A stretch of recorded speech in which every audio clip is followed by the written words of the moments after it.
Pessoal, como somos uma associação muito bela e de pessoas também muito belas, a gente tem o objetivo dessa palestra magna de mostrar como é realizar uma transformação nos negócios.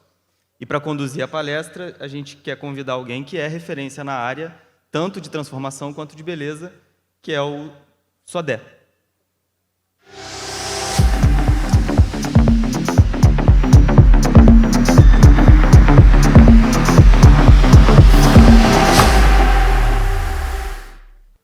Perdão pela falha, Modé. Falei Sodré. Bom, o Fernando Modé é o CEO do Grupo Boticário desde 2021, assumiu esse desafio de liderar uma mudança estratégica do negócio com um redesenho organizacional. Desde que assumiu o novo cargo, foram criadas equipes multidisciplinares e horizontais e cerca de 900 profissionais assumiram diferentes posições da empresa, inclusive ele próprio. Modé, bem-vindo, obrigado pela presença e boa palestra. Por favor. Passador, né? Opa, obrigado. Bom dia, satisfação estar com vocês aqui, uma oportunidade nesse domingo. Vejo tanta gente jovem, a preocupação que vocês têm, na verdade, a preparação também dos sucessores, né, para a manutenção da rigidez do negócio, sucesso futuro e tudo mais. Para mim é uma honra poder compartilhar um pouquinho do que a gente está fazendo lá no Grupo Boticário, especialmente na lógica de transformação também. Eu tenho uma apresentação aqui que eu vou percorrer e eu queria entender um pouco quanto tempo a gente tem aqui. Me falaram, acho que é 1h das 9h30 às 10h30, é isso? E aí uma pergunta que eu gostaria de fazer para vocês também, acho que o ambiente também, a gente está num ambiente bem tranquilo e acho que permite também que vocês possam interagir comigo fazendo perguntas também. Pode ser? Acho que isso seria bastante interessante. Eu consigo calibrar mais, talvez, ouvindo a pergunta de vocês sobre eventual interesse de algum tema e tudo mais. Mas eu vou percorrer a nossa apresentação. A minha apresentação ela é basicamente uma apresentação institucional. O material fica disponível para vocês depois poderem checar o que vocês quiserem, mas mais como pano de fundo para essa nossa conversa mais aberta. Pode ser? Acho que funciona assim? Então, acho que a primeira coisa que eu queria destacar para vocês, eu não sei se eu sou uma pessoa que pode estar falando aqui, a melhor pessoa para falar sobre transformação, e vou explicar por quê. A gente relacionou um pouco das coisas que a gente vem fazendo nos últimos tempos. Obviamente, você vê que há uma mudança, vocês vão ver que há uma mudança muito grande do que a gente era para o que a gente é agora, passado praticamente menos de 10, e agora principalmente nos 5 últimos anos. É bem diferente. Mas por que eu falo isso? Porque a ideia de transformação, para mim, tem um incômodo pessoal, que parte muitas vezes do princípio de que eu sei qual é o ponto de chegada, né? Eu acho que a borboleta passa por um processo de transformação. Ela é casula um dia, ela sabe que ela vai virar borboleta no outro dia, a gente sabe que vai ir no ponto A para um ponto B. E no mundo que a gente vive hoje, o mundo que é volátil, incerto, ele é complexo, ele é ambíguo, o ponto de chegada sempre vai ser um alvo móvel. Então, eu não sei dizer se nós estamos sendo bem-sucedidos na transformação, nessa perspectiva de encontrar um ponto de chegada, porque eu não sei se tem ponto de chegada nesse processo. Eu sei de onde eu vim, eu tenho uma convicção estratégica para onde a gente vai chegar, mas há uma necessidade de adaptação muito constante disso. E aí eu vou falar um pouquinho também, pelo menos da minha crença, o que de fato faz sentido para a gente se preocupar em relação a isso, o que de fato é o motor que permite a gente dar essa constante adaptação das coisas. Pode ser? Deixa eu passar aqui então. Acho que pensando em transformação, quando a gente está falando, eu gosto muito de falar, quando eu estou conversando sobre isso, deixa eu ver qual, deixa eu me organizar aqui, e se vamos para a próxima aqui, que é esse aqui. Eu gosto muito de pensar assim, esse mundo, como eu falei, é volátil, incerto, complexo, ambíguo, né, que a gente pode classificar dessa maneira. Eu acho importante, já que muita coisa muda, talvez a gente fixar naquilo que não muda. Então, quando a gente iniciou o processo mais recente dessa transformação do Grupo Boticário, vamos usar a palavra aqui sem preconceitos nesse sentido, né? A gente se fixou muito naquilo que não muda. E o que não muda são os valores que nos trouxeram até agora e que vão nos levar lá para frente. A gente tem uma crença, a gente chama isso de propósito, que de fato o que a gente faz através da venda, produção, inovação em cosméticos, perfumaria, a gente Aqui na apresentação fala que a gente é a maior rede de perfumaria e cosmético em franquia do Brasil, mas, de fato, a gente já é do mundo há mais de 20 anos, né? E a gente está se transformando rapidamente em a maior empresa do Brasil aqui. Talvez isso apareça nos indicadores a partir do ano que vem, que vão conseguir enxergar um pouco mais do que a gente está fazendo com certa folga. Mas, de fato, o que a gente faz, o que a gente procura fazer, é a transformação de pessoas, né, criando oportunidades para várias pessoas, que elas possam, na verdade, criar uma mudança na vida delas, que criando essa mudança individual, a gente consiga promover uma mudança ao mundo ao seu redor.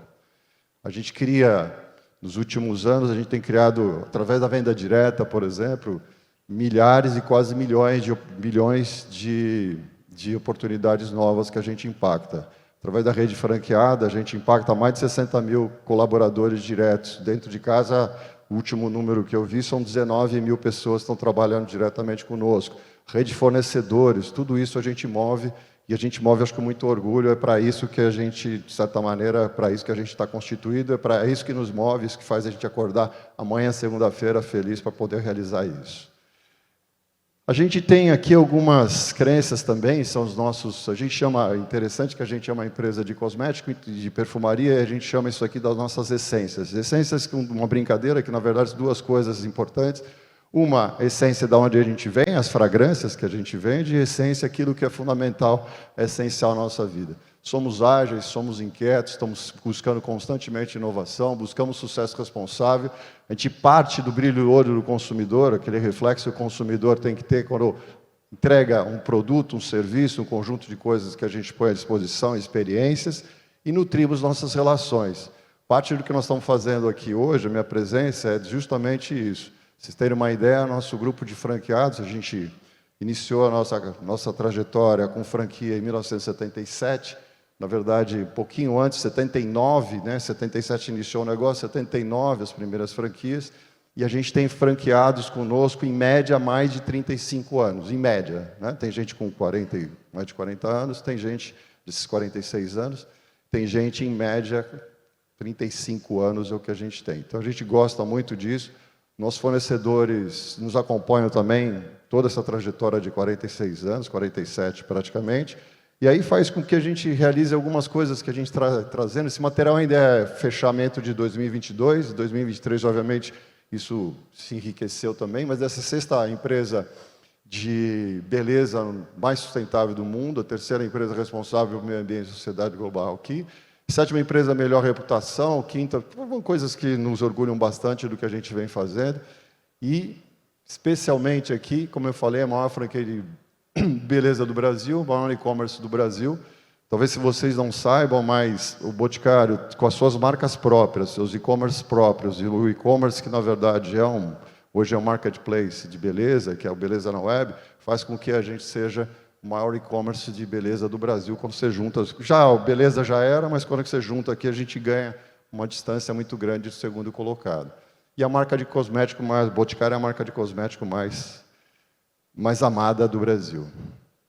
A gente, como processo dessa transformação, a gente ressignificou o jeito que a gente olhava para o negócio. Vocês vão ver daqui para frente, tem 3 slides aqui que vão mostrar bastante bem, eu acho que é isso, dá subsídio para que vocês possam me fazer as perguntas que vocês achem interessantes, para entender de onde a gente veio, onde nós estamos hoje, mais ou menos o que a gente quer percorrer para o futuro e tal.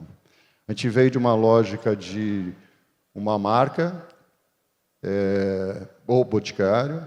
Essa marca tem um conjunto de submarcas muito grandes, né, de todas as categorias e subcategorias que estão dentro disso, mas basicamente num modelo de negócio onde operava dentro do sistema de franquia uma loja monomarca.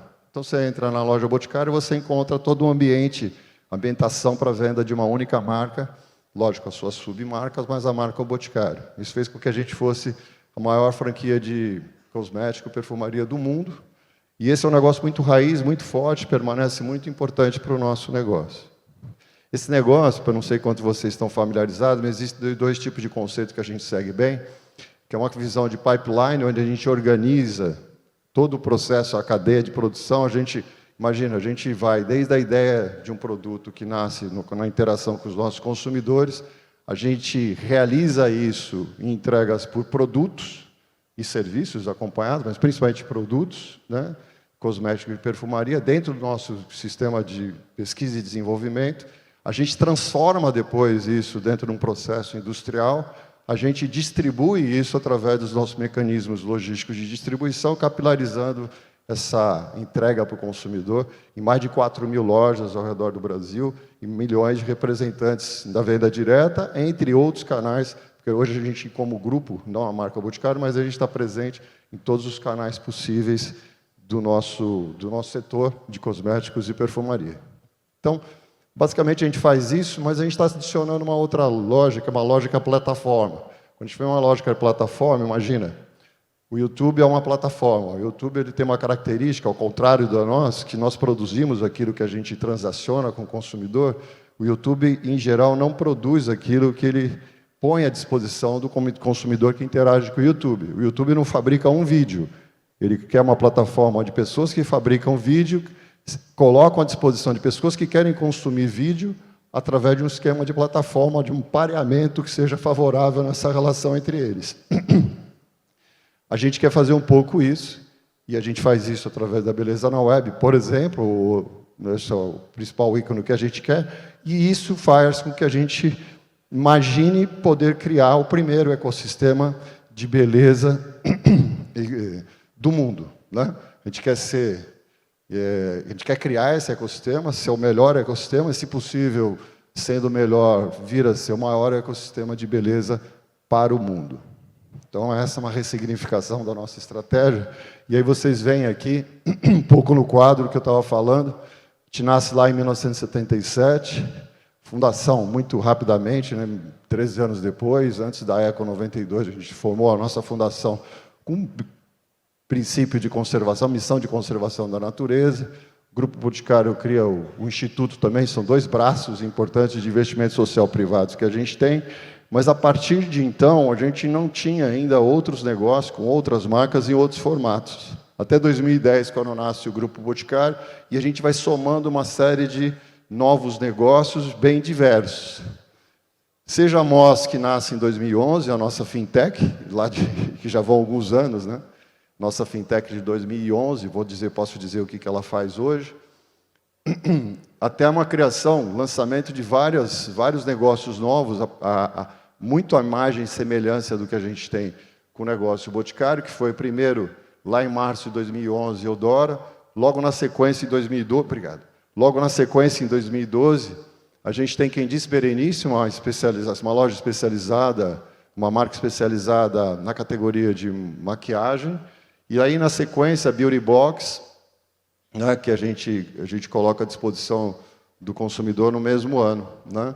E a gente inicia o nosso negócio, que é o negócio mais próximo aqui à vida de vocês, através da distribuição mais ampliada de produtos de cosméticos, né, de beleza, através de uma distribuição mais, que a gente chama lá no setor de higiene pessoal, perfumaria e cosmético, um varejo tradicional. Farmácias, perfumarias, né, supermercados, todos esses canais que vocês operam diretamente. E a gente, em 2018, faz a aquisição da Vult, para nos lançar mais fortemente sobre essa possibilidade que a gente estava vendo. Em 2019, a gente adquire a Beleza na Web, na plataforma de e-commerce, né, a maior do Brasil, mas que trouxe também muito de tecnologia embedada, soluções de tecnologia embedada que favoreceram muito tanto o nosso negócio de e-commerce das marcas mais tradicionais nossas, como também é base de tecnologia para uma série de integração em outros canais. Então, foi uma aquisição não apenas olhando a questão de mercado, que foi acessado, mas também a tecnologia embedada nisso, que nos abriu possibilidades, inclusive, para soluções na venda direta. A solução da venda direta hoje nasceu em Beleza na Web. Parece um pouco diferente isso, mas é outro canal operando da mesma maneira. Aí daqui para frente veio uma sucessão de novas marcas, como o I, uma marca que esse ano que entra deve passar meio bi de faturamento, uma marca de perfumaria, alguns outros itens ao redor de perfumaria, como loções e tal, e fortemente presenteável, uma faixa de preço mais alta, já vai atingir a casa de $500 milhão já a partir do ano que vem, tem 2 anos de existência, praticamente, essa marca. Uma vez que ela foi lançada em 2021, a gente está acelerando ela em 22 e 23. São 2 anos aí, praticamente 22 e 23, que ela vem sendo trabalhada. E algumas coisas que parecem um pouco estranhas, a gente adquiriu 2 empresas, para nós importantes, que não tem a ver com marcas, né, como Dr. Jones, Trust, a última aquisição que a gente fez agora no início do ano, mas são 2 empresas que nos trouxeram capacidades operacionais importantes para o negócio que a gente tem, com domínio da tecnologia, no caso da Casa Magalhães, para soluções de ponto de venda, de PDV, hoje PDV de 4.000 lojas, em breve, até o final do ano, será só solução Casa Magalhães, uma solução proprietária nossa. E, de outro lado, o GAVB, que trouxe aqui, na época, 170 cientistas de dados, quando nós tínhamos nenhum, praticamente nenhum, 2, 3, 4 pessoas.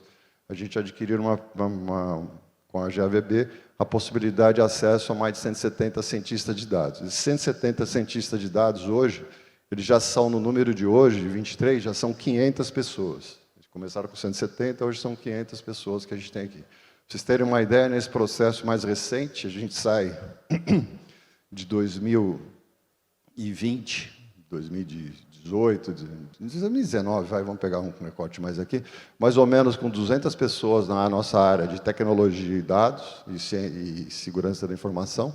Hoje eu tenho mais de 3.000 pessoas fabricando tecnologia todos os dias. Eu tenho mais ou menos 4.000 pessoas nas 2 plantas industriais que eu tenho, que nós temos hoje, que são lá de Camaçari e de São José dos Pinhais, no estado do Paraná.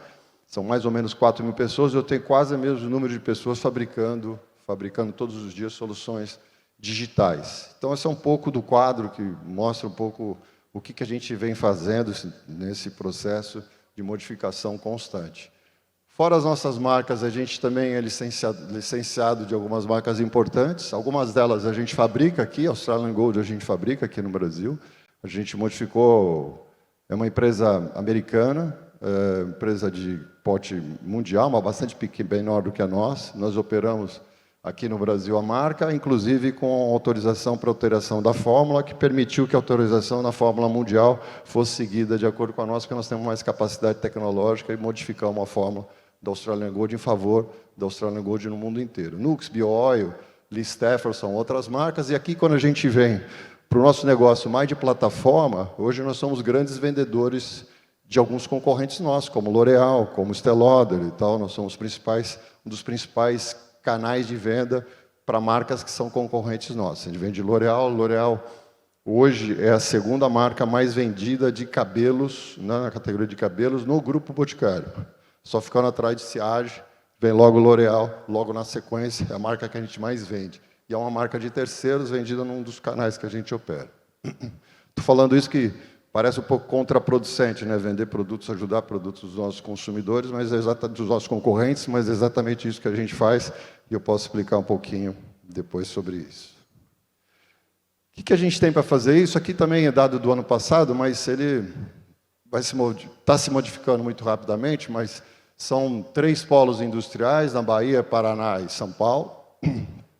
A gente tem 8 centros de distribuição, mais ou menos, com essa distribuição. Aqui são 6 escritórios, são mais de 45.000 colaboradores, 15.000 diretos. Eu acabei de falar que o 15.000 diretos já virou 19.000, então, tinha dado do ano passado, a gente passou um pouco mais sobre isso. E 30.000 indiretos também, quando eu falo de franqueados e tudo mais, eu falo um número muito mais próximo, hoje 50, 60.000, incluindo a rede distribuidora que a gente foi ganhando ao longo do tempo. Ano passado a gente fechou, em termos de faturamento, quando a gente olha o faturamento direto ao consumidor, não de indústria, né, na questão de sell-in, diretamente ao consumidor, a gente está falando quase 24 bilhões de reais, o que faz a gente ser uma das principais empresas do setor.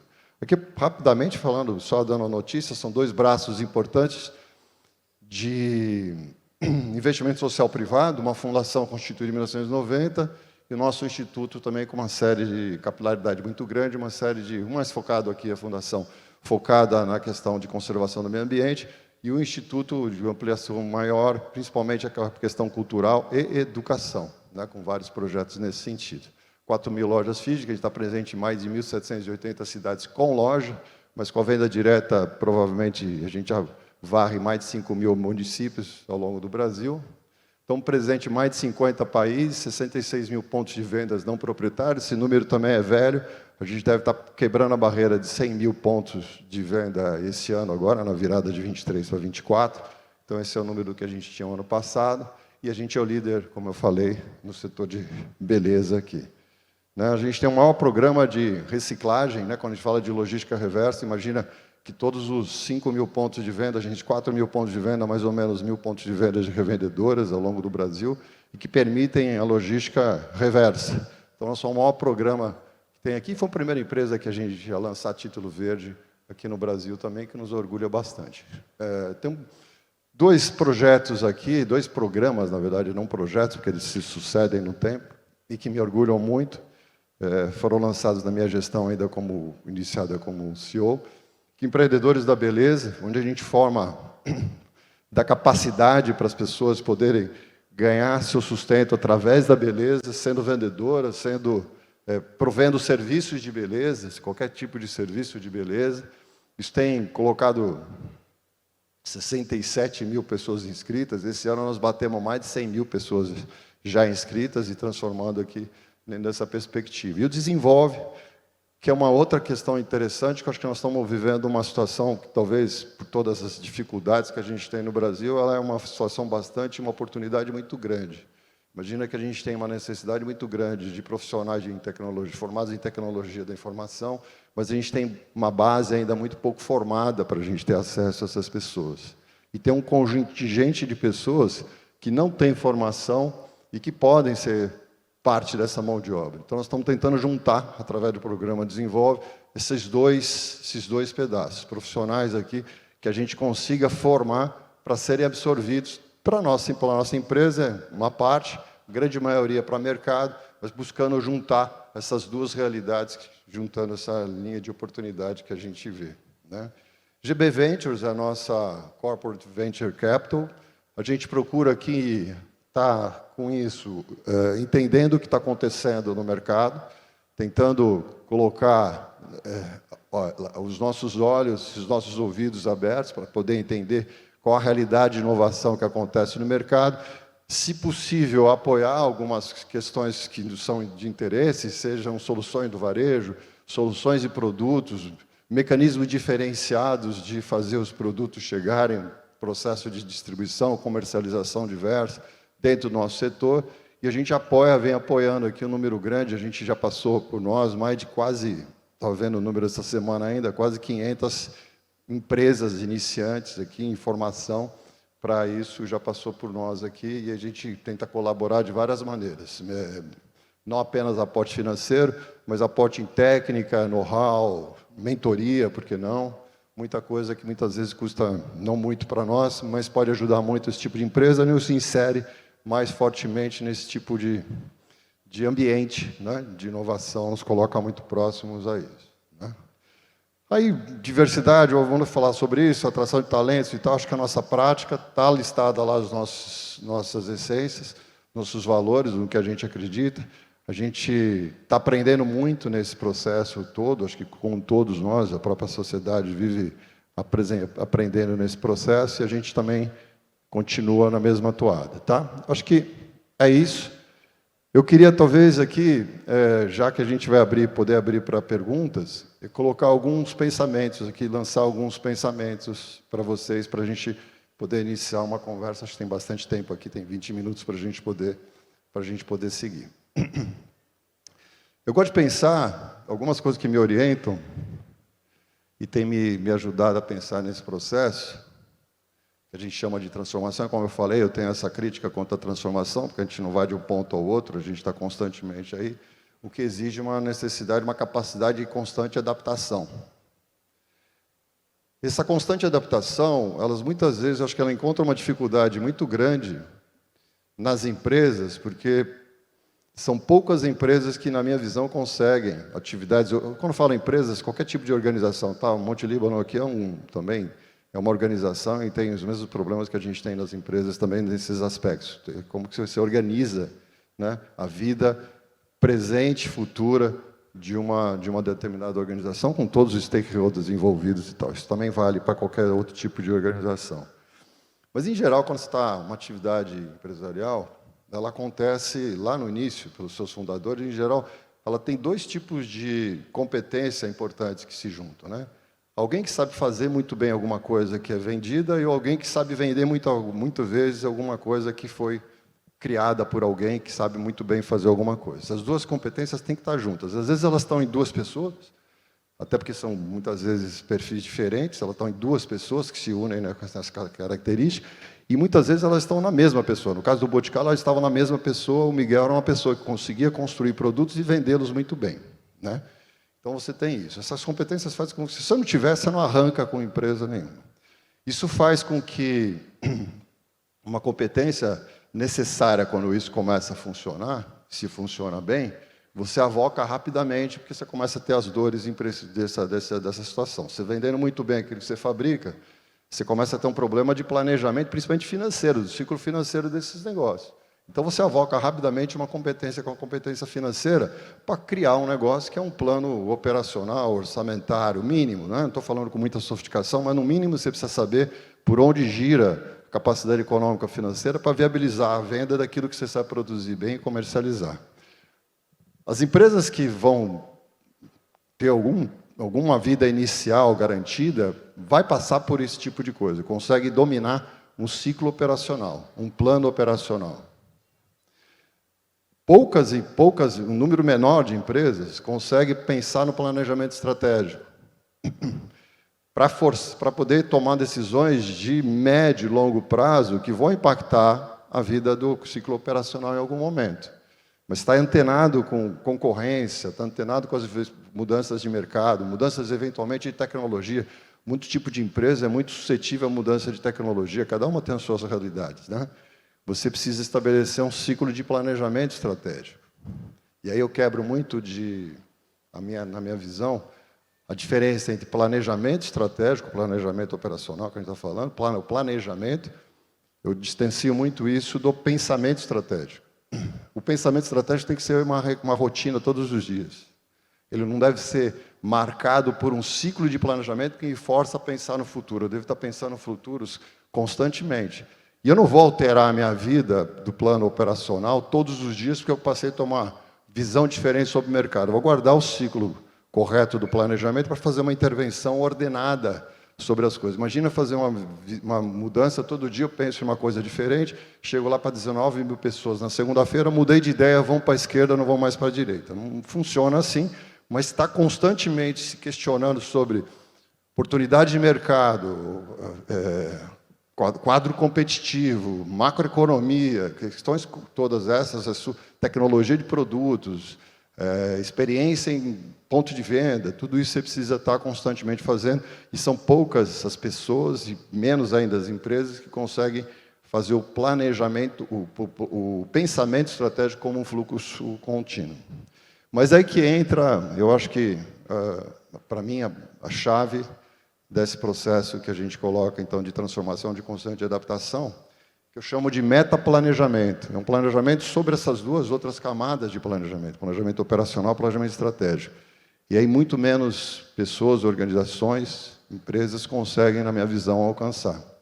Que é pensar como pensar o planejamento.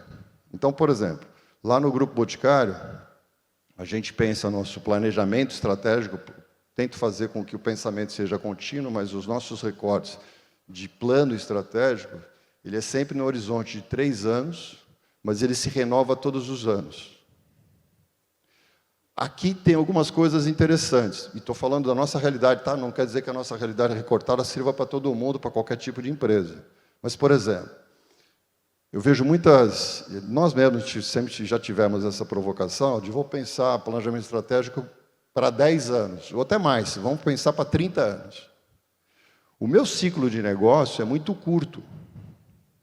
É diferente de eu estar na Petrobras, e pego a Petrobras sempre, dou um exemplo, nem sei se é o melhor exemplo, mas se você for hoje gastar alguns bilhões de dólares para investir numa plataforma de petróleo, com certeza pelo ciclo financeiro, não sou grande especialista nisso, mas com certeza deve ser parecida com isso, você vai ter que descobrir se em 15 anos, que deve ser mais ou menos o prazo de você estabilizar um retorno disso aqui, petróleo vai existir, existindo, vai servir para alguma coisa, quanto vai estar custando para você poder fazer voltar aqui e tomar uma decisão de fazer uma plataforma de petróleo, expandir, por exemplo, a prospecção do petróleo, né, do refino do petróleo, qualquer outra coisa nesse sentido.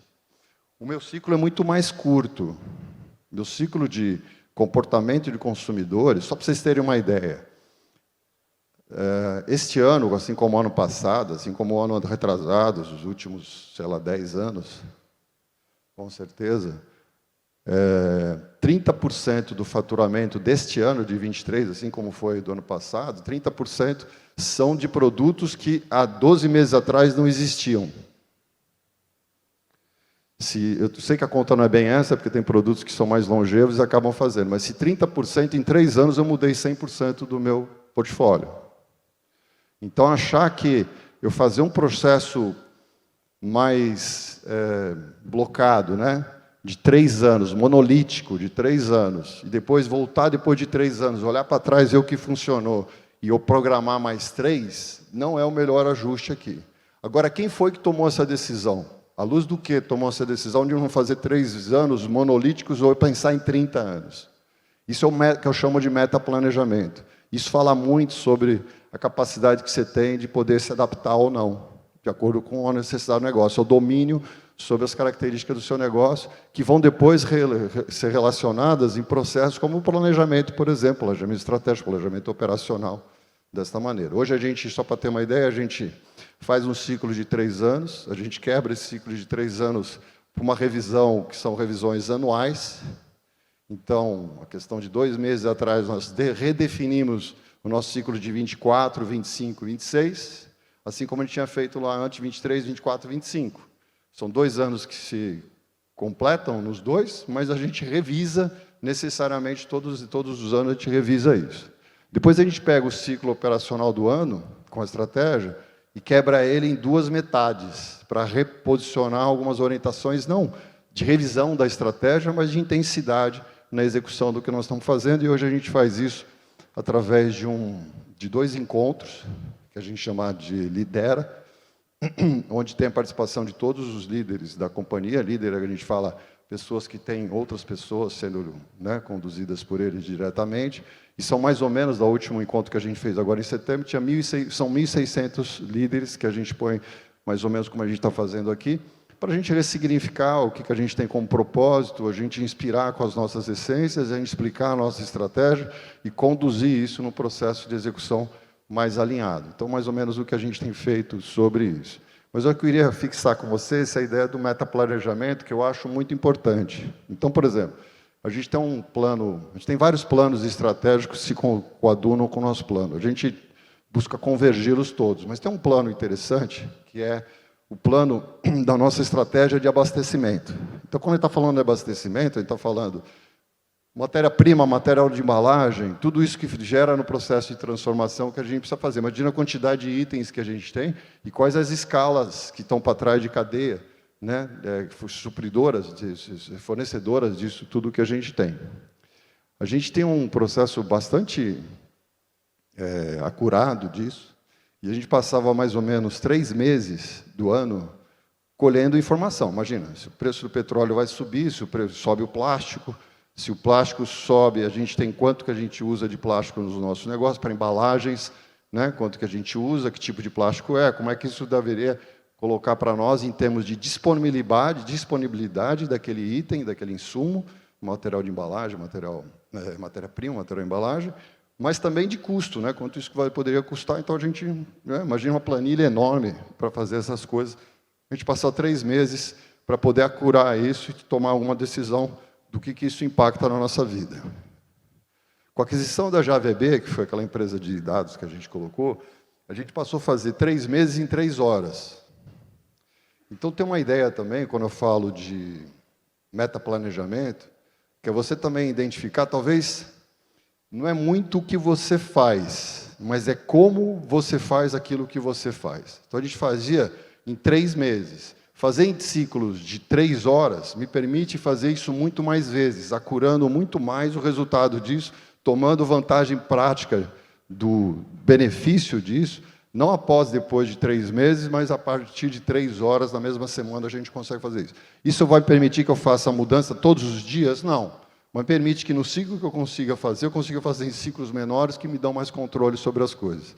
Então, muita da capacidade, eu acho que, de operativa das empresas, né, ela não está em grandes sacadas e estratégias, mas está num conjunto de pequenas, médias coisas que, feitas de uma outra maneira, conseguem resultados diferentes nesse processo. Então, eu estou dando um exemplo, fica muito claro esse exemplo de tempos, né, como é que a gente tem, e da curiosidade que tem sobre isso. E com isso, paro de falar um pouquinho, quero ouvir vocês, o que eu posso mais contribuir.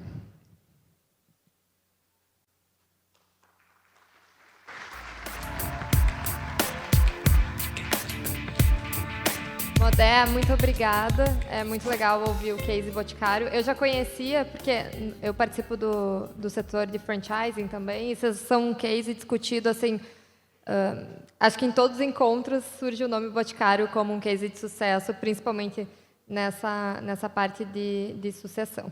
A gente vai colocar um QR Code na tela para perguntas, pessoal, aí vocês podem enviar as perguntas por ali, ou também levantar a mão, e aí a gente leva o microfone até a mesa, tá bom?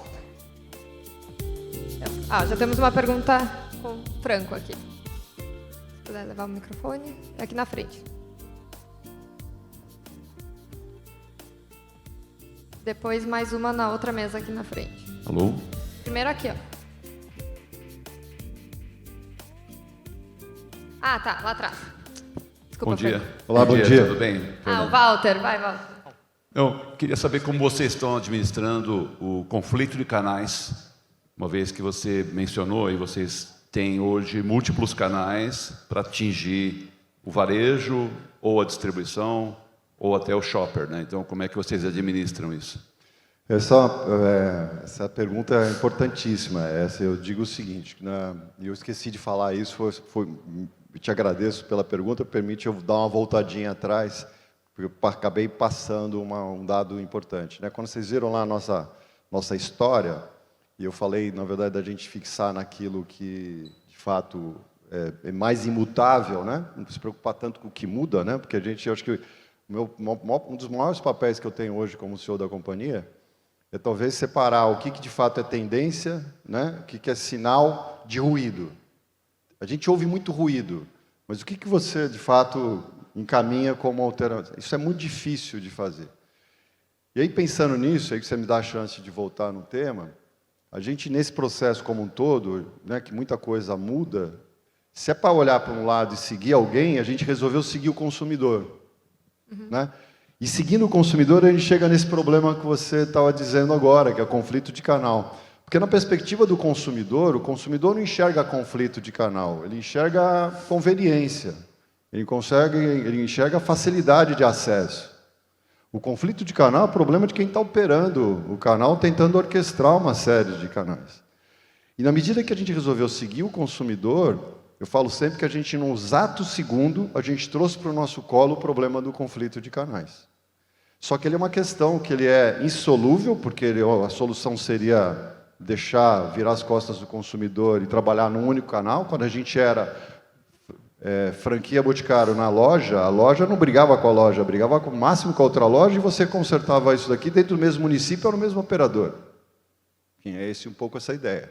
Na medida que você amplifica isso e vai atrás do consumidor, e o consumidor, todos nós, eu falo sempre isso, todos nós, como consumidores, somos multimarca, multicategoria, né, e multimomentos aí diferentes nesse sentido.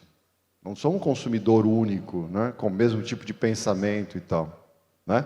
Outro dia eu estava pensando, a gente nessas trocas que a gente faz, como a gente está fazendo aqui, a gente pegou uma pessoa muito interessante, que era lá um dos fundadores do iFood, ele estava dizendo para mim, falando, vocês precisam entregar rápido. One day delivery, 1 second delivery daqui a pouco, né? Porque vai diminuindo. Então, vocês precisam entregar rápido, porque o mundo é isso.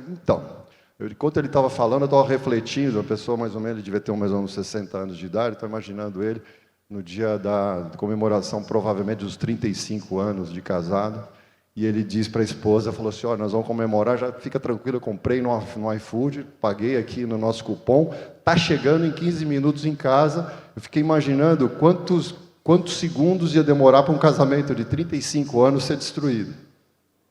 Nesse momento, você espera outro tipo de coisa. Nesse momento, você espera ir para um lugar legal, uma experiência diferenciada, porque, no final das contas, você não completa 35 anos todos os dias. Então, nós somos várias coisas ao longo do tempo. Então, partindo do pressuposto que vamos seguir consumidor, nós, como consumidor, queremos várias coisas, e aí a gente assumiu para dentro a questão do conflito de canal, vem a resposta do que você está colocando, que é, primeiro, o problema não é solucionável, mas ele é gerenciável, e dentro de determinados parâmetros. Então, o que a gente conseguiu fazer? Acho, talvez de duas maneiras. Quando a gente tem algumas marcas, que a gente trabalha muito com o canal proprietário também. Então, marca Boticário é fundamentalmente um canal proprietário. A gente continua mantendo assim, acabamos de fazer a revisão com os contratos de franqueados, e ele continua sendo proprietário do franqueado. Eu posso operar com o franqueado, eu opero a venda direta, eu opero o e-commerce através dele também, e opero as lojas físicas. São conflitos de canais que você pode comprar um pelo outro, mas quem está operando todos esses canais de uma determinada região é o franqueado. Então, é um jeito de gerenciar esse conflito.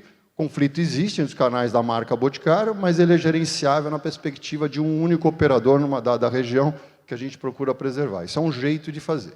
Quando a gente vai para um ambiente aberto, que é mais a característica de vocês, o que a gente procura fazer aqui é monitorar. Primeiro, tem regras de preferência, né, entre canais ou outro, né? Então, regras de preço, preferência na indicação de inovação. E aí tem muita coisa também que a gente vê, por exemplo, hoje nós temos uma questão importante, que é a nossa venda direta para um produto nosso de cabelo, que é líder de cabelo no Brasil hoje, que é Ciage, com a venda direta, que está sendo avançada para distribuição mais ampla possível. Até em algumas questões, até em alguns lugares, até no mercado no canal alimentar, além das farmácias e além das perfumarias, né? E fez o sucesso da marca. Mas assim, ter uma marca com mais de 1 milhão de pessoas falando dela, que são as revendedoras, ajuda muito a vender na farmácia. E quando chega para a farmácia, vende para um cliente que não é aquele necessariamente do catálogo. Então tem um benefício da gente estar entendendo, tem um benefício dessa ordenação do processo, de onde você inicia a inovação e onde você dá sustentação na inovação e você vai calibrando isso de uma maneira diferente. Na venda direta, nós temos 17 ciclos de negócio. A cada 21 dias, nós estamos inaugurando um novo ciclo de negócio. No canal tradicional, nós trabalhamos com 4 momentos importantes ao longo do ano. São diferentes, mas um se alimenta do outro. A gente está vendo como é que a gente faz isso. Hoje, o que a gente tenta tomar decisão em cima de dados e menos percepções, né? Então, a gente tem um monitoramento, que ele, obviamente, ele tem todas as imprecisões do mundo, com certeza ele está errado, mas ele é muito útil para a gente tomar a decisão, né? Com certeza a gente sempre vai estar errado na informação, porque nunca vai ser granular o suficiente, mas a gente consegue pegar um direcional. E busca gerenciar isso. Estamos aprendendo no processo, né? Tentar dominar um pouco as variáveis e aprender no processo. Mas a primeira coisa é abraçar essa complexidade e não se livrar dela, porque a gente não vai se livrar dela nunca. Obrigado pela pergunta, viu? Se eu puder complementar, só trazendo um pouco para o nosso setor, a gente também encontra esses desafios, né? E o Boticário hoje é referência em marketplace e conveniência para o consumidor, e eu acredito que nós, como distribuidores, estamos no começo dessa caminhada de conseguir chegar perto desse objetivo, porque se a gente olhar para os nossos clientes, né, para o varejo, eles também têm essa urgência e também querem conveniência. Então, a gente tem o nosso marketplace da Bad, o Abastece Bem, que também é um meio da gente começar a entregar um pouco mais de conveniência para o nosso consumidor, e outros marketplaces também das indústrias parceiras. E acredito que, assim como o Modé disse, não tem solução mágica, a gente precisa gerenciar. O conflito sempre vai existir, mas aquilo que está alinhado com o desejo do consumidor é o que, no longo prazo, vai nos manter no mercado, né? Então, passando para a próxima pergunta, agora pode ir, aqui, Patrícia, aqui. Desculpa, Franco Delon. Gente, desculpa, eu sou mestre de cerimônias pela primeira vez, eu já tomei uma advertência e já vou me retratar. Bom, quero dar os parabéns a você, Patrícia, e a equipe, e agradecer pelo compartilhamento do Fernando. Sou José Roberto, lá de Santa Catarina, da DAC, e vou tentar ser bem objetivo na minha pergunta. Você falou em aceleração das revisões de releitura dos cenários para tomada de decisão. o quanto a inteligência artificial tem sido determinante no sucesso disso? Acho que tem dois cuidados aqui. Acho que do jeito que eu falei também poder me explicar melhor. Assim, a aceleração ela é importante desde que ela não gere uma entropia. Então, assim, como eu falei também, você faz o ciclo lá, estou fazendo pensamento estratégico, tomei uma nova ideia, vou lá e quero alterar todo mundo. Imagina uma cadeia, 19 mil pessoas, mais os franqueados. Não é assim. Então, saber usar a informação daí no ciclo que permita, porque eu acho que uma das grandes coisas, uma das maiores, as coisas bastante importantes que tem. Não adianta ter uma boa estratégia, tem que ter uma excelente execução. E esse ciclo de pensamento estratégico, planejamento estratégico e execução precisa ser muito bem coordenado para a gente não gerar entropia sobre isso. Então, a informação, acho que é importante para a gente se educar, mas precisa saber recortar isso para poder introduzir uma mudança e fazer isso com segurança, né? Com certeza, a inteligência artificial ajuda. Hoje, ela ajuda menos do que potencialmente pode ajudar. Eu lembro aqui uma brincadeira, que eu sempre volto nessa situação, diz que isso é verdadeiro, porque eu já vi isso em várias fontes, então não sei, não estava lá para checar, mas parece ser verdadeiro, que quando apresentaram o que seria o microcomputador para o Picasso voltou para o cara e disse, isso não serve para nada, ele só me dá as respostas, ele não me ajuda a fazer as perguntas. Então, o que a gente está vendo hoje com inteligência artificial, eu pessoalmente acredito que inteligência artificial não é vantagem competitiva. A ausência de capacidade de gerenciar a inteligência artificial pode se transformar na desvantagem competitiva, mas ela não será uma vantagem competitiva. E aí, a educação, a formação das pessoas, porque a inteligência artificial, OpenAI, ChatGPT, qualquer que seja, Bard, qualquer que sejam esses caras que estão por aí hoje, emergente, ele vai funcionar melhor se eu souber fazer para ele uma pergunta diferente do que você sabe fazer e sucessivamente assim. Então, hoje a gente ainda não usa para esse tipo de questão, a gente não usa a inteligência artificial generativa, ela não tem capacidade de perguntar para mim qual que é o melhor produto que eu preciso lançar amanhã, ele não chega a isso. Mas, dadas as características do produto que eu quero, eu falo, você me traz elementos hoje que me ajudem a criar um produto com essas características, e me ajuda muito a fazer isso. Para a estratégia, não. Mas esse contorno da informação também, com parâmetros, né? E aí não é a inteligência artificial generativa que está fazendo isso em suprimentos, né, para funcionar. Mas é um pouco de inteligência que tem lá com parametrizações de todas as matérias-primas, que na verdade é brincadeira perto da generativa que está fazendo, mas ajuda muito isso. Então, às vezes, a gente vai em cima da coisa muito sofisticada, e a gente precisa, na verdade, de coisas mais simples e efetivas no estágio que a gente está, e eu acho que por bastante tempo. Acho que vai chegar lá. Hoje a gente usa a inteligência artificial, por exemplo, para gerar, imagina, quantas conversas que a gente tem por dia, milhões de conversas que a gente tem por dia com um conjunto de consumidores. Hoje, até a elaboração de textos, a gente tem usado a inteligência artificial, mas sempre com o comando final de um ser humano. A gente não deixa livre, mas a gente pega algumas possibilidades e a gente trabalha isso.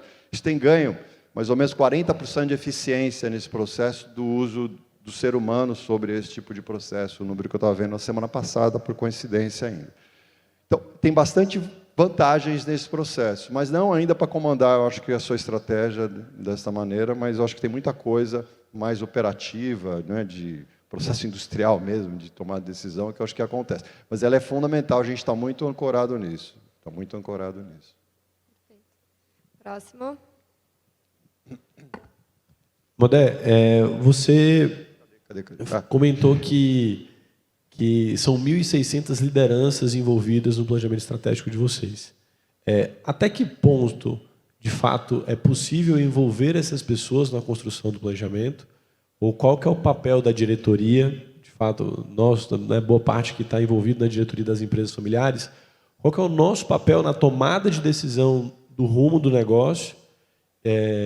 E envolver essas 1.600 pessoas é mais para engajá-las ou elas, de fato, podem participar e nos ajudar na definição dos caminhos?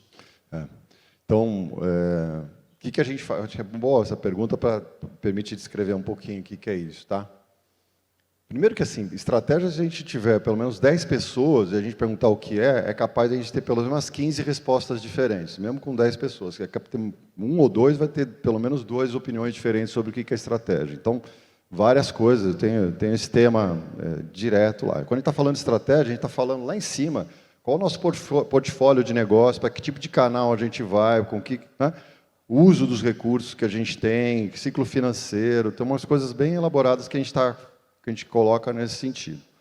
Isso tudo depois, ele decupa para processo de execução, hoje de uma maneira muito descentralizada, explicando um pouquinho com isso, né? Se a gente for pegar, se eu estivesse mostrando para vocês o nosso organograma aqui, você vai falar, puxa, você falou que sua empresa ágil, que tem isso, tem mais aquilo e tal, mas no organograma eu estou vendo o organograma cheio de caixinha, super hierarquizado, porque tem 4, 5 layers de tomada de decisão aqui nesse processo. É um organograma muito tradicional. Se eu voltasse aqui à empresa de 15 anos atrás, ia ter um organograma igual ao teu. Explica como é que você faz isso. O organograma ele não mostra exatamente o que acontece. Nesse sentido, eu tentar te explicar um pouquinho o que acontece. Então, a gente tem lá essa tomada de decisão das orientações estratégicas, a gente chama a nossa arquitetura estratégica, que é a mais ampla. Hoje ela está, antes ela tinha unidades de negócio, ela seguia isso, hoje ela é uma visão mais geral, que a gente chamou de um só grupo. E depois ela decupa para 9 chapters e 7, acho que são 8 ou 9 também, acho que são 8 ou 9 value streams, de pessoas que estão lá, são diretores executivos responsáveis para cada um desses negócios, que abrem isso, um ciclo de execução mais voltados. Aí tem a história de squads separados, as equipes, tudo, com autonomia de tomada de decisão ali na escolha do caminho, que é a diferenciação final. Mas a trajetória inicial, quer dizer, ninguém vai dizer assim, olha, eu não vou vender mais na loja Boticário, porque agora eu pensei que vou fazer uma loja, a decisão não é tomada lá.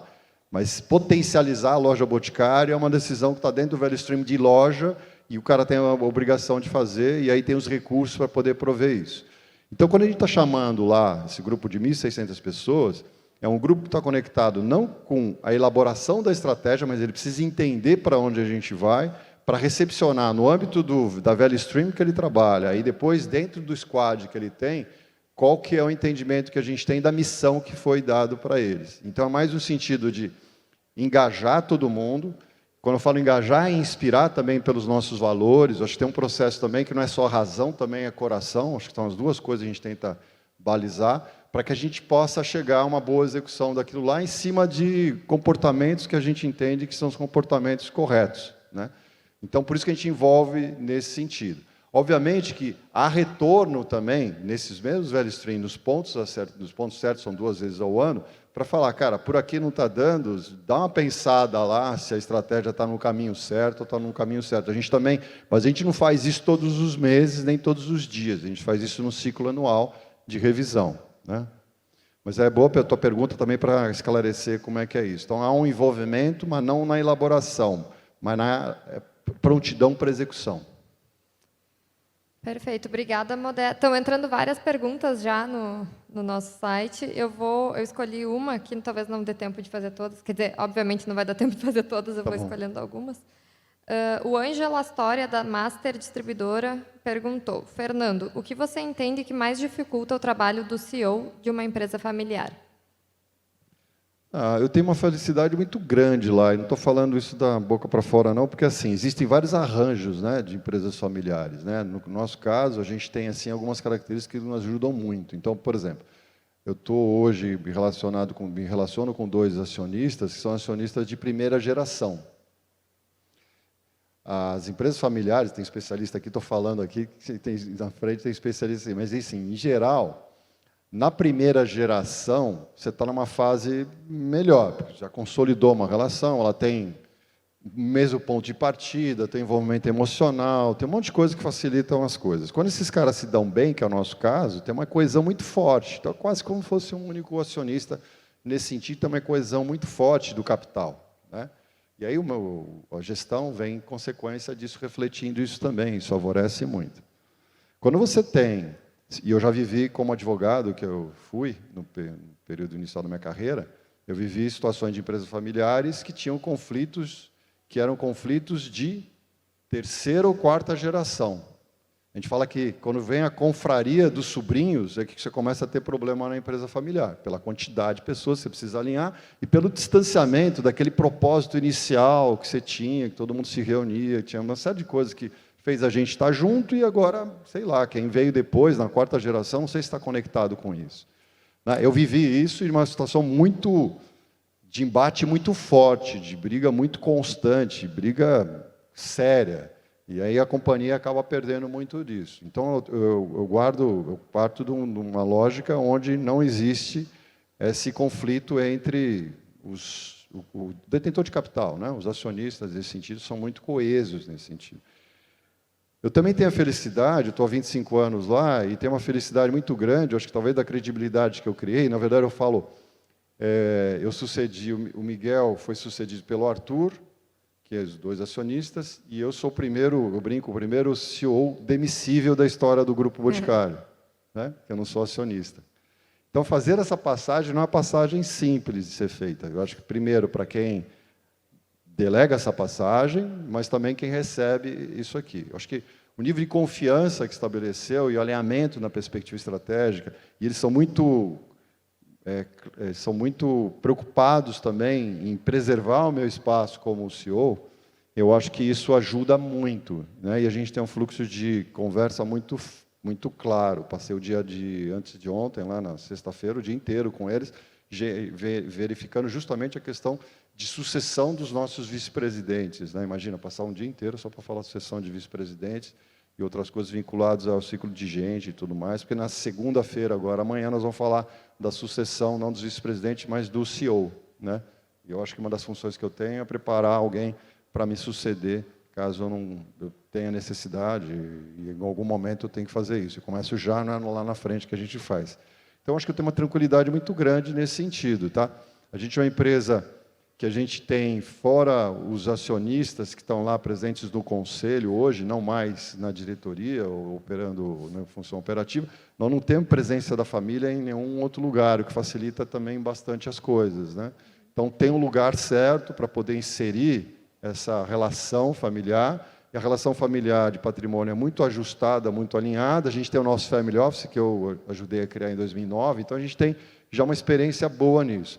Mas tem sempre um elemento crítico, que é quando você mudar de geração, e aí tem que resgatar de hoje já, né, as condições para que você possa fazer isso bem, a preparação de sucessão. Eu sei que aqui tem uma questão de sucessão também, e lá nós temos nosso plano de sucessão.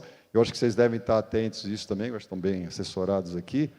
A gente fala muito de preparação de sucessores, então a gente tem lá nosso programa de preparação de sucessores, né, para a cadeia, né, para os franqueados. Mas eu falo, o programa só é bom porque, além de preparar o sucessor, tem que preparar o sucedido, porque senão a sucessão não acontece.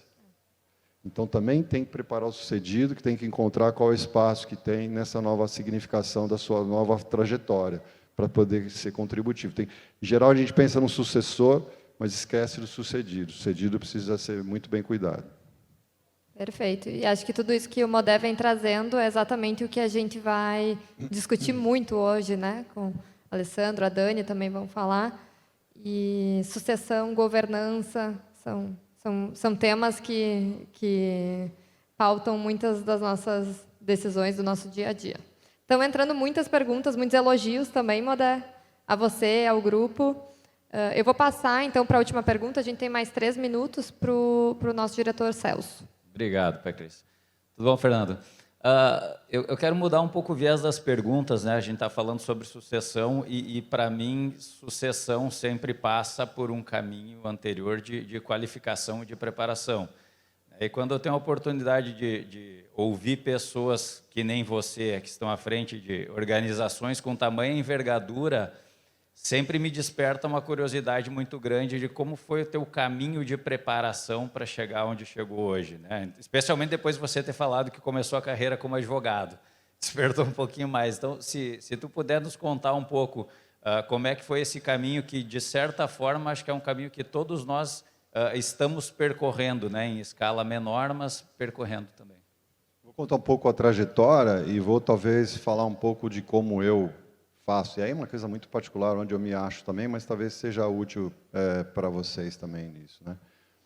Eu me formei em Direito aqui, sou de São Paulo, paulistano, me formei em Direito aqui na Universidade de São Paulo, no Largo São Francisco, e sempre tive a ideia de trabalhar como advogado vinculado à empresa, e de preferência dentro da empresa. Vai perguntar por quê? Não sei exatamente por quê, mas era isso que eu pensava em fazer na carreira. E logo muito cedo eu fiz isso. Eu comecei como um estagiário num escritório que trabalhava só para empresas, bancos, maioria parte bancos.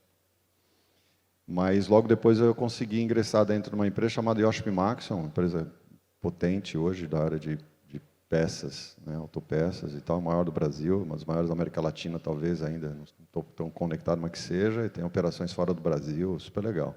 Era um parque de diversão enorme para mim, como advogado júnior, tendo migrado para lá. Eu entrei como júnior em 95, 97, eu tinha até um quadro que deve estar na casa da minha mãe ali, que tem um quadro que todo mundo, que eram todos os diretores da empresa, e eu com 28 anos sendo diretor jurídico, equivalente ao diretor jurídico lá no N1, que em 2 anos eu saí de júnior para isso.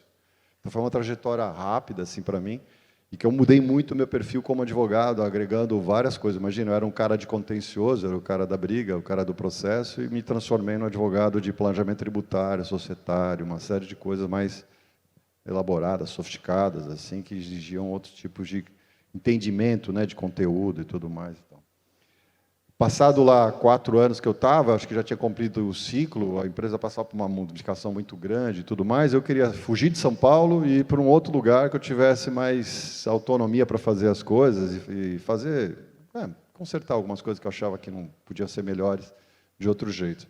E aí, muita sorte minha, em 98, final de 98, surgiu o Boticário, que era Curitiba. Eu não conhecia Curitiba, mas sempre ouvia falar que era bom. E que era lá para... Eles tinham feito um redesenho totalmente do negócio, como eu conduzia.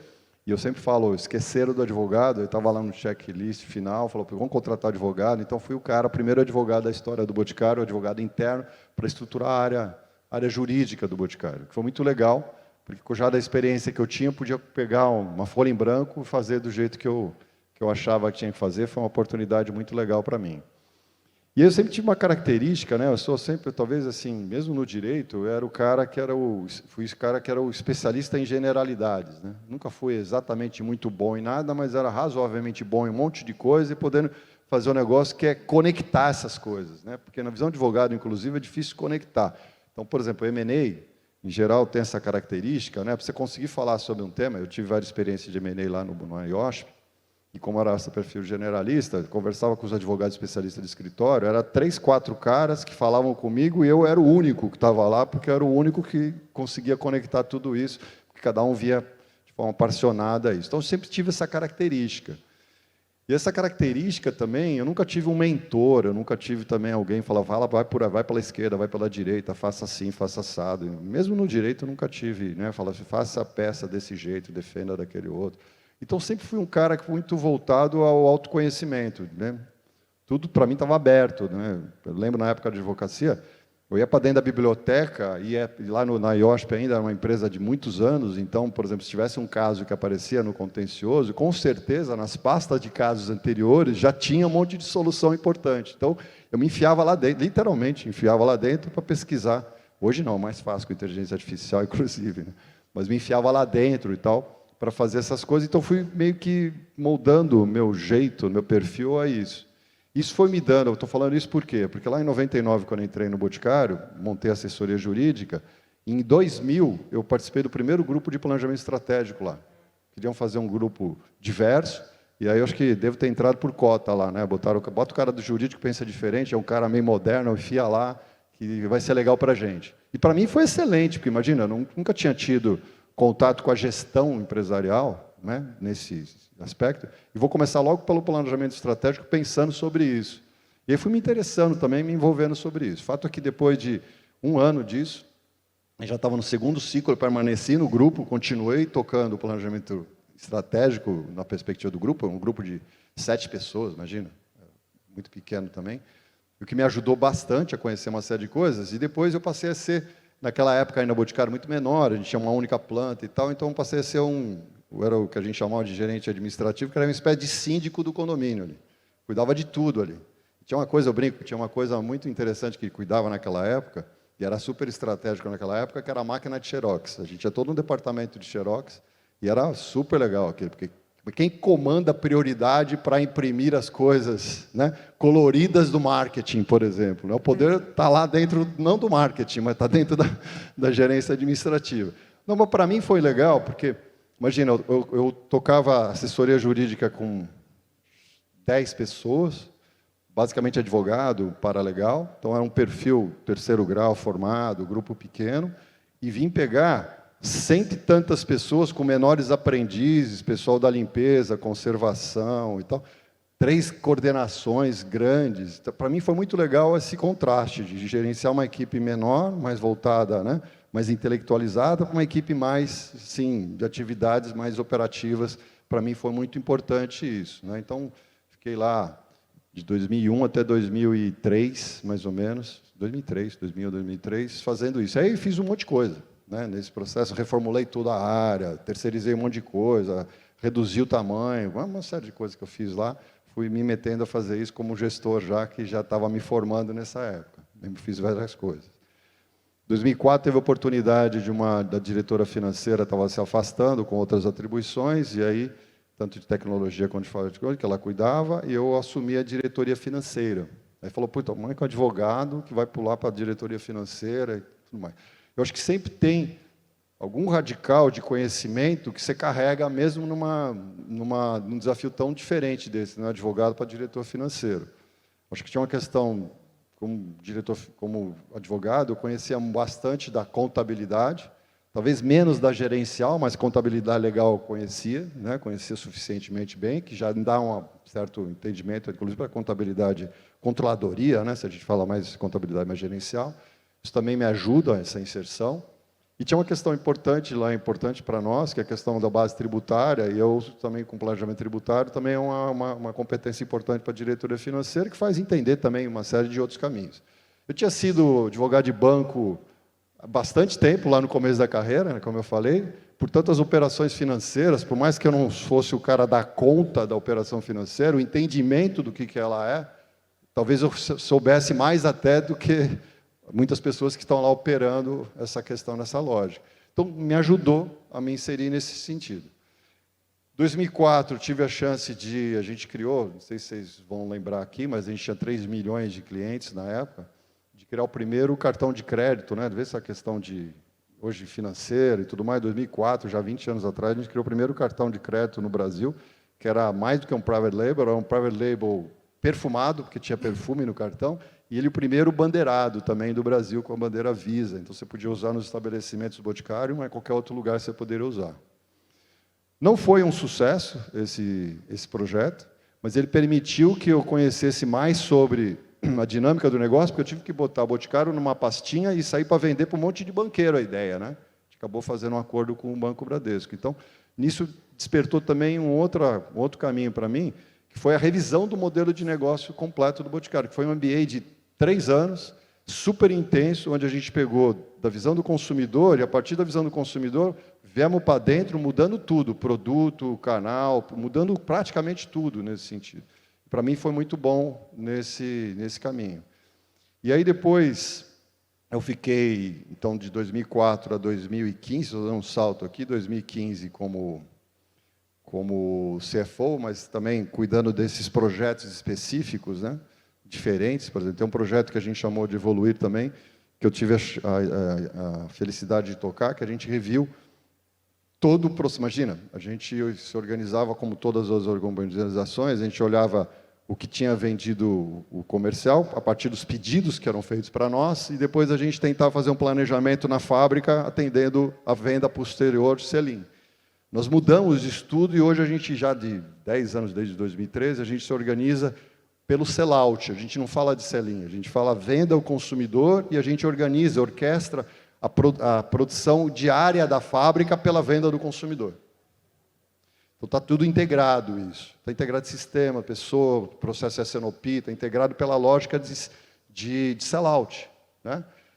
Isso é muito sofisticado. Quando a gente foi procurar isso no mundo, a gente não encontrou referência. E não é porque as empresas são muito piores do que o Boticário, é que ninguém tem o controle da transação comercial que é feita cara a cara no consumidor. Portanto, não consegue ter esse tipo de solução. Não é porque não queira fazer, é porque não tem no modelo de negócio uma facilidade como essa. E eu, logo em 2015, então, começo de 2015, eu assumi algumas outras áreas, além da financeira e jurídica que eu já tinha. Eu assumi tecnologia da informação, assumi toda a área de operações, fábricas, pesquisa e desenvolvimento, parte toda a logística, tudo que a gente tinha. E também a parte de operações, tecnologia, finanças, e também a parte de serviços compartilhados, todos os serviços compartilhados. Tanto é que a gente tinha 4 vice-presidentes naquela época, e toda vez que o pessoal perguntava o que eu fazia na frente dos outros vice-presidentes, eu falava, eu faço tudo o que eles não fazem, eu faço. Era mais fácil explicar o que eu fazia, né, a partir do que eu não fazia. Né? Era mais fácil isso, porque tirando marketing e vendas, todo o resto era praticamente comigo.